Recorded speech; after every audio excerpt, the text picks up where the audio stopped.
Ang gayumang ito turo ko sa inyo upang hindi ka iiwan ng asawa mo o kahit kasintahan mo lamang.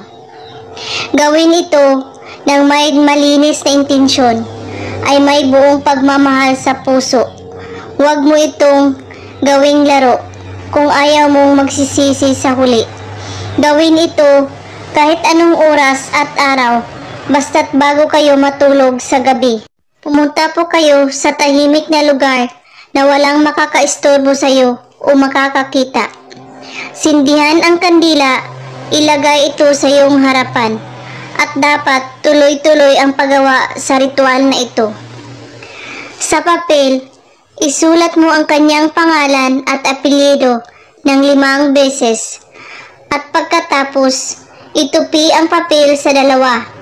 Sa kahawakan at pagkakaisipan mo ang taong ginagayuma mo.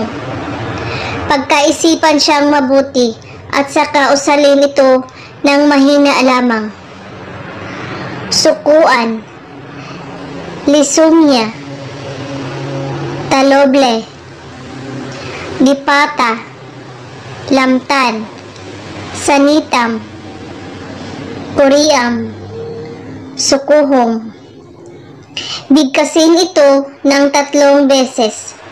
At pagkatapos mo itong bigkasin, maaari mong patayin ang kandila gamit lamang ang iyong kamay. At huwag mo itong ihipan. At ang papel ay itupi ito hanggat ito ay maliit lamang. At ilagay mo ito sa iyong wallet o bag. Ang kandila ay pwede rin itong gamitin sa susunod mong ritual. At kailangan ang papel ay hindi makita ng iba o mapapakialaman kahit sino, at huwag na huwag mong sasabihin sa iba na may ginawa kayong ritual. At kung may katanungan po kayo ay magko-comment lang po sa baba. Maraming salamat sa panunood. May God bless.